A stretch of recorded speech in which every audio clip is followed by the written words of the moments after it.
તો બજારની વિશ લિસ્ટમાં આપનું સ્વાગત છે એસકે હેજ સોલ્યુશન્સના સીઈઓ વૈભવ સંઘવી સાથે આજે આપણે વાતચીત કરીશું. વૈભવભાઈ, ઘણું સ્વાગત છે આપનું સીએનબીસી બજારમાં. અને બજેટ ને હવે જ્યારે ગણતરીના જ દિવસો બાકી છે, માર્કેટ જોઈએ તો ફ્લરિશ થઈ રહ્યા છે. ઓલ્ધો આપણે થોડા એવા દિવસો પણ જોયા કે ખાસી આપણે ઉતાર ચઢાવ જોયું, પણ કઈ રીતના જોઈ રહ્યા છો તમે આ બજેટને લગતા? શું માર્કેટનું હવે એક્સપેક્ટેશન કંઈ વધતું દેખાઈ રહ્યું છે? કઈ રીતના તમે રીડ કરી રહ્યા છો માર્કેટને?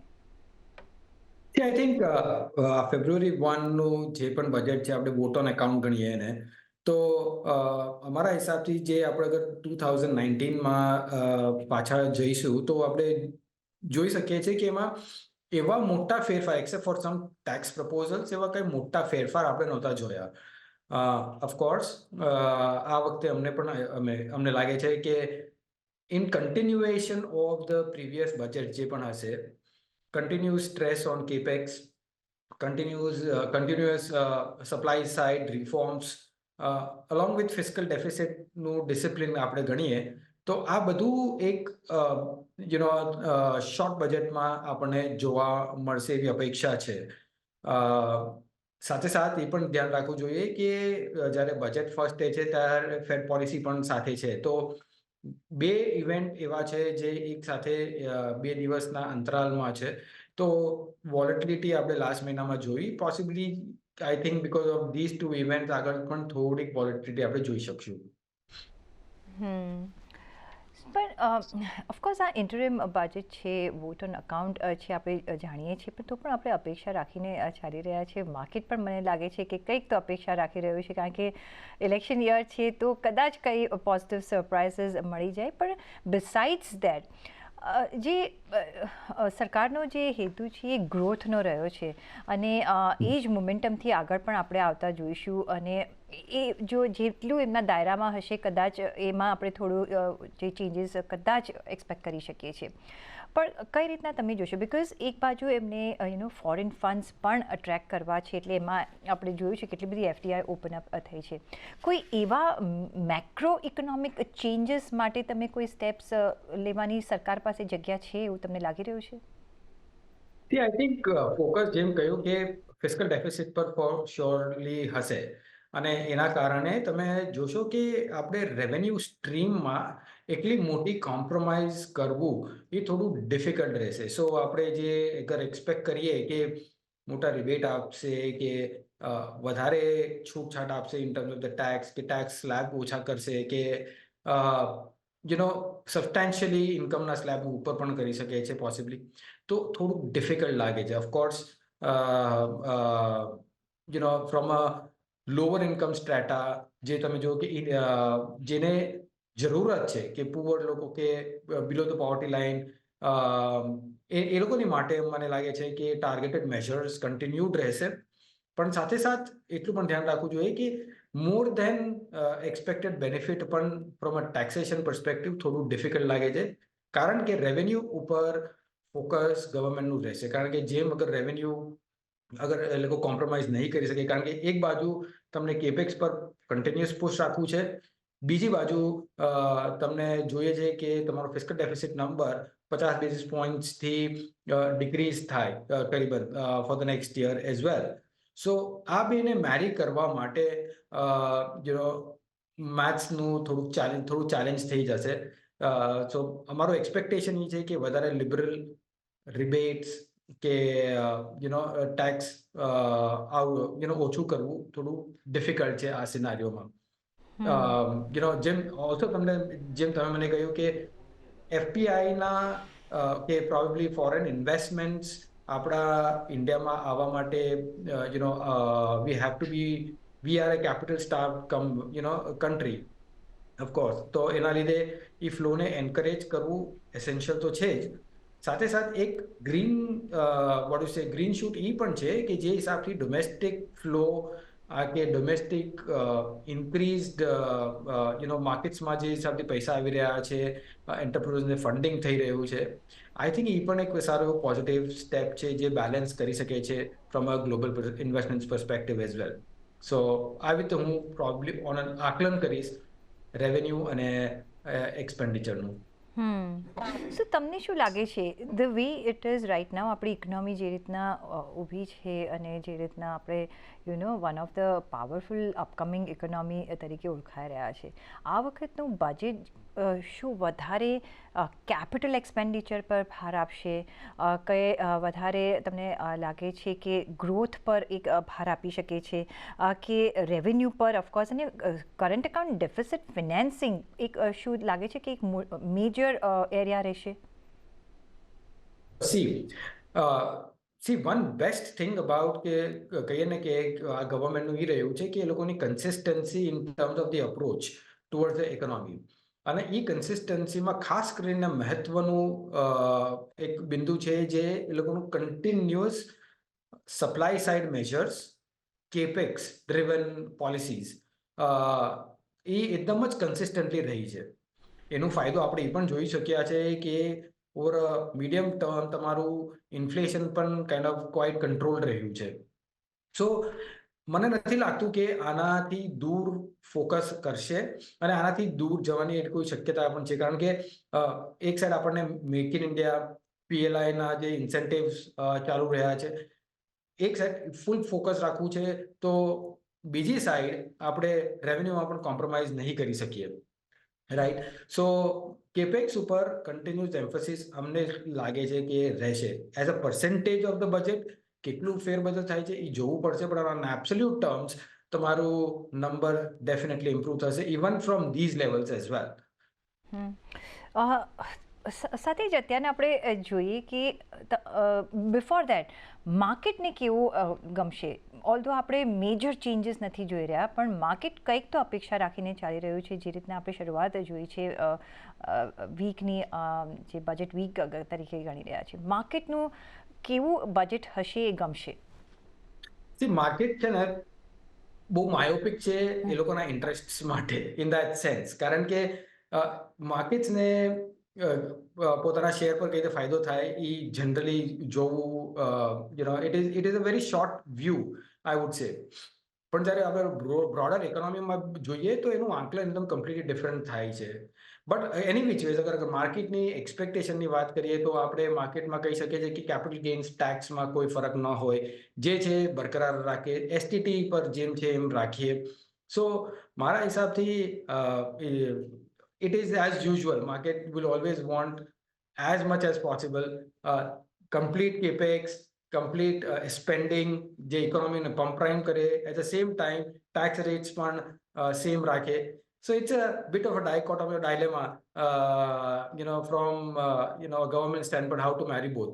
પણ જ્યારે ઓવરઓલ ઇકોનોમીમાં જ્યારે જોઈશું તો રાઇટ એરિયામાં એક્સપેન્ડિચર, પુઅરને સપોર્ટ વિચ ઇઝ એસેન્શિયલ, અને સાથે સાથે રેવન્યુ પણ બેલેન્સ કરવું. હા, ઓફકોર્સ આપણે એક્ઝોર્બિટલી ટેક્સ ઉપર કરવાની વાત નથી કરી રહ્યો, બટ રેવન્યુ પર ફોકસ પણ રાખવું પડશે from a medium two long term basis.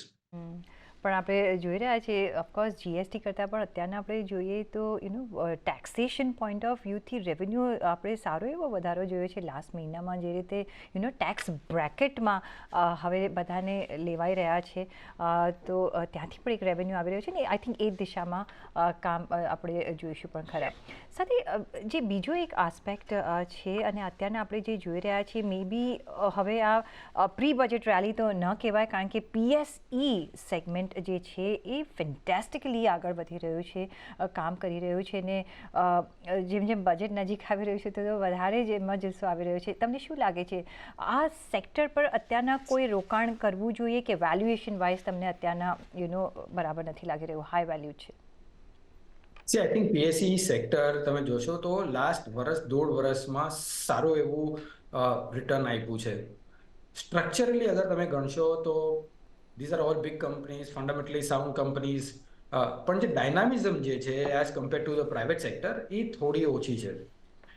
Capital availability છે, ફંડિંગમાં એ લોકોને કોઈ ઇસ્યુ નથી. સો એ બધી વાતમાં અગર the only thing which the PSE might want to change is basically the dynamism, અને કે ગ્રોથ એસ્પેક્ટ્સને કઈ રીતે કેપ્ચર કરીએ.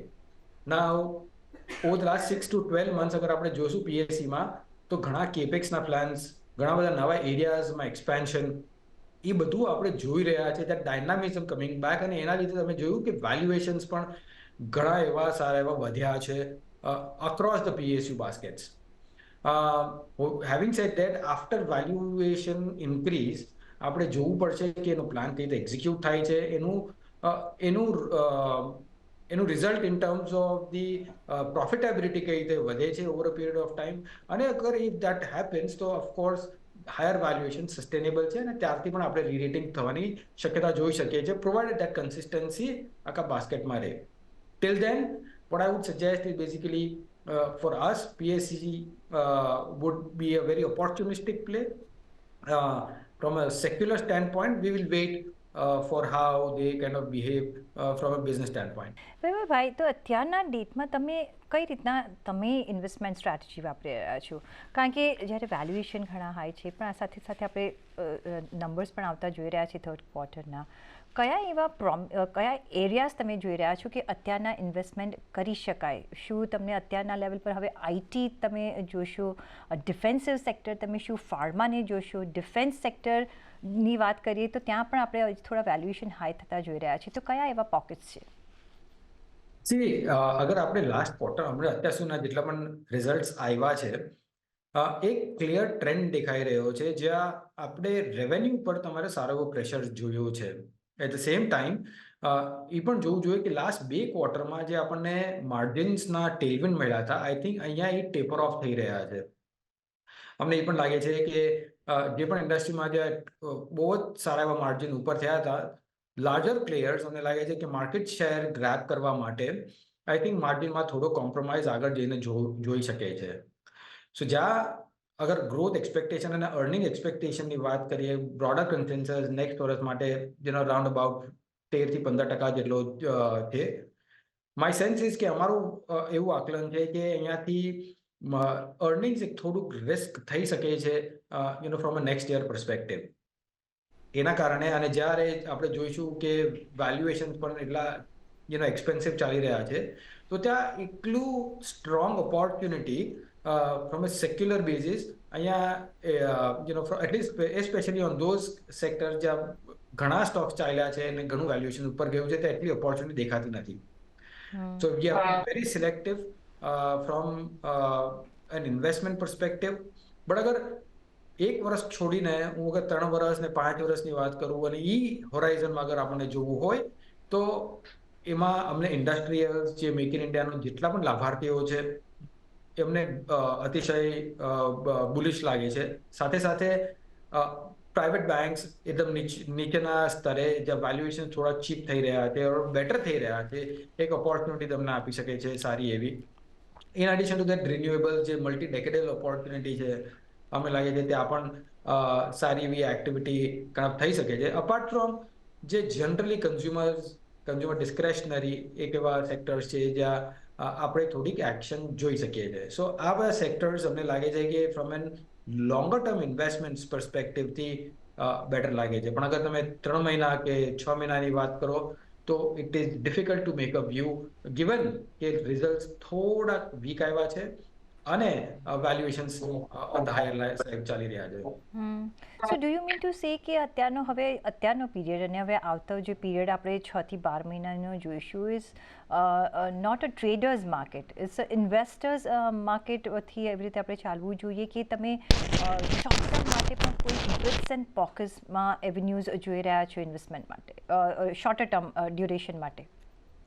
I think one thing we have to be very clear કે આપણે જે રીરેટિંગ જોયું છે માર્કેટમાં અત્યાર સુધી, આઈ થિંક એ રીરેટિંગનો દોર almost we are extinguished in terms of the rerating. અહીંયાથી જોઈશું તો આપણે અર્નિંગ્સ ફોલો કરશું. અગર અર્નિંગ્સ કન્સિસ્ટન્ટલી ડિલિવર કરશે, અગર 12% થી 15% અર્નિંગ્સ બેટર આવે છે, અગર ગ્રોથ આવે છે, તો આપણે એકલું માર્કેટ જોઈ શકીએ છીએ કે ઉપર જઈ શકે છે. પણ અગર અર્નિંગ્સ ડિલિવર નહીં થાય, તો my sense is basically we would also come down in terms of the overall market performance as well. So જે આપણે PE re-rating higher side જોયું, both on the mid cap, small cap, I think compress થોડું થઈ શકે છે અગર earnings deliver નહીં થયા તો. અને એનું રિસ્ક મને લાગે છે કે જે હિસાબથી સ્ટ્રીટ વિચારી રહ્યું છે કે નેક્સ્ટ વર્ષ 15% approximately, I think there is a scope of disappointment there. Of course, જે મેં તમને કહ્યું, ઇન્વેસ્ટમેન્ટ 3 વર્ષ 5 વર્ષ માટે is still a good time. Trading માટે થોડુંક ટ્રિકી થઈ શકે છે, at least four the next 6 to 12 months, કારણ કે ઘણી બધી ઇવેન્ટ્સ પણ તમારી સાથોસાથ છે during that time. Absolutely elections છે, પછી ત્યારબાદ જે આપણે મે બી બજેટ આવતા જોઈ રહ્યા છીએ, મોર સ્ટેબલ કદાચ ત્યારે આપણે ઘણા બધા ચેન્જીસ જોઈ રહ્યા છીએ. પણ અત્યારના તો વૈભવભાઈ, એઝ અ ઇન્વેસ્ટર, કારણ કે મારે તો ઇન્ફ્લેશનને તો બીટ કરવું છે, બિકોઝ ઇન્ફ્લેશન હજી પણ હાઈ છે. How do I invest? Because okay, long time માટે હું ઇન્વેસ્ટ કરું છું, પણ અત્યારના જો મારે મેચ કરવું હોય, મેરી કરવું હોય ઇન્ફ્લેશન સાથે, સો કઈ સ્ટ્રેટેજી સાથે હું રોકાણ અત્યારના કરી શકું છું, અને કયા સેક્ટર્સમાં તમે એડવાઇસ આપશો? આઈ થિંક ઇન્ફ્લેશનને બીટ તમે અગર કરવાનું હોય તો આપણે 3 ને 6 મહિનાનો વ્યૂ તો નહીં જ લઈ શકીએ. ત્યારે આપણે સારો એવો લોંગ ટર્મ વ્યૂ લેવો પડશે. એસેટ ક્લાસનો લોંગ ટર્મ રિટર્ન પ્રોફાઇલ જોવાના, અને કયા એસેટ ક્લાસમાં તમને on a risk adjusted return basis ઉપર તમને રિટર્ન મળશે એ જોવાનું. સાથે સાથ પોતાનું ઇન્ડિવિજ્યુઅલ રિસ્ક અસેસમેન્ટ શું છે એ પણ જોવું અતિ આવશ્યક છે, કારણ કે એવું ના થવું જોઈએ કે આપણે રિસ્ક કન્ઝર્વેટિવ છે અને જઈને ડેરિવેટિવ ફ્યુચર ઓપ્શન પોઝિશન્સ લો અને એમાં you are trying to make money, which is a complete mismatch, right? So my sense and my advice would be કે over a longer period of time equities definitely એક એવો asset class છે જ્યાં તમને more than average return, or probably more than inflation adjusted return કહીએ આપણે, એ બનવાની full possibility છે.